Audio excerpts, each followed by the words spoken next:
Cigarette টানছিলাম, পাশে কেউ গেঞ্জি ধরে টানলো। ঘুরে দেখলাম এক 7 থেকে 8 বছরের একটা মেয়ে। দাদা, 5 টাকা দাও না দাদা। 5 টাকায় কি হবে? ভাত খাবো। 5 টাকায় ভাত হয়? অল্প করে খাবো। কত টাকা দিলে বেশি করে খাওয়া হবে? 50 টাকা। ভাত 10 আর তরকারি 40 দেবে? দিতে পারবো। এত টাকা দেবে? তাহলে ভাত কিনে দিতে হবে না, একটা অন্য জিনিস দেবে। কি জিনিস? ওই টাকার চাল কিনে দাও, ঘরে নিয়ে যাব, মায়ের সাথে খাবো। বাড়িতে কে কে আছে তোমার? মা, বোন আর দাদা।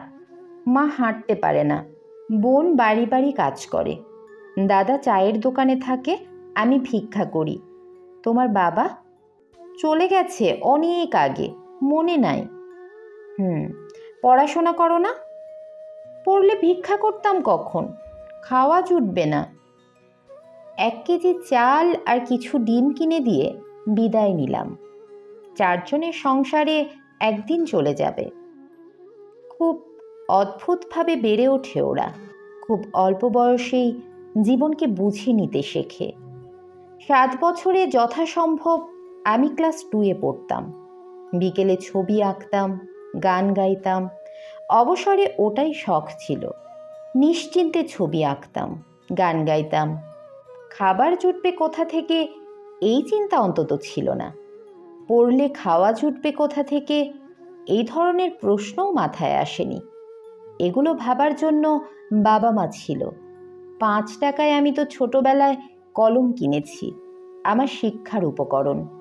সে 5 টাকায় ভাত খোঁজে, তার বেঁচে থাকার একটি মৌলিক উপকরণ। আর যেই সিগারেটটা খাচ্ছিলাম তার দাম 10 টাকা। পথের ধুলোয় অদ্ভুতভাবে বেড়ে ওঠার মাঝেও তাদের মধ্যে বিবেক বোধ তৈরি হয়েছে। 50 টাকায় হোটেল থেকে ভাত তরকারি কিনে খাওয়ার থেকে বাড়িতে পঙ্গু মা আর ভাই বোনকে নিয়ে খাওয়া বেশি তৃপ্তিদায়ক। সেই বোধও এই 7 থেকে 8 বছরের অবুঝ মেয়ের মাঝে তৈরি হয়েছে। এর বয়সে রোজ সকালে আমি ভাবতাম, আজ স্কুলে গিয়ে টিফিনে কি খেলবো, কার পাশে বসবো, স্যারের কোনো হোমওয়ার্ক আছে কি না। আর এই মেয়েটা ভাবে রোজ সকালে কোন রাস্তায় ভিক্ষা করলে বেশি টাকা পাবে। আর 50 টাকা আমাদের একদিন মোবাইল খরচ যায়, আর ওদের সবাই মিলে একবেলা খাওয়া হয়ে যায়। একই স্রষ্টার সৃষ্টি আমরা দুজনই দুজনের বাবা মায়ের সন্তান। স্রষ্টা চাইলে আমার আর তার সামাজিক অবস্থানটাও উল্টো হতে পারত। আমরা ভুলে যাই সব। অনেক অহংকার আমাদের। দরিদ্র মানুষকে ঘৃণা করি, কখনো তাদের গায়ে হাত তুলি, কাছে আসলে রুমাল নাকে দিই।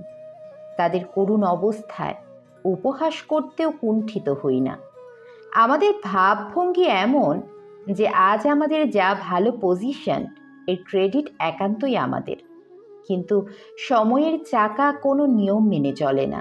হয়তো অদূর ভবিষ্যতে অজান্তে হঠাৎ করেই বদলে গেল আমাদের এবং আমাদের সামাজিক অবস্থান। সোশ্যাল স্ট্যাটাস এই শব্দটি অনেক ক্ষেত্রেই আমাদের ঐতিহ্যের মাপকাঠি বলে আমরা ধরে নিই। কিন্তু সোশ্যাল স্ট্যাটাস অর্থাৎ সামাজিক অবস্থান যে আপেক্ষিক এবং পরিবর্তনশীল, এই জ্ঞান আমাদের থাকে না।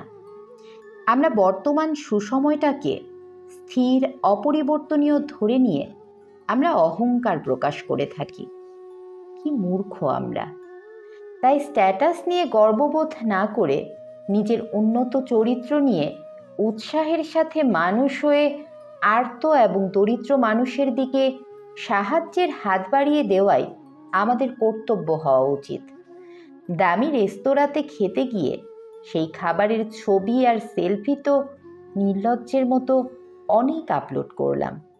এবার না হয় একটু মানুষ হয়ে মানুষের পাশে দাঁড়াই। যতই স্ট্যাটাস ফোটাই না কেন, অন্তিম স্ট্যাটাস কিন্তু ইলেকট্রিক চুল্লিতে অথবা সিমেট্রিতেই লেখা হবে।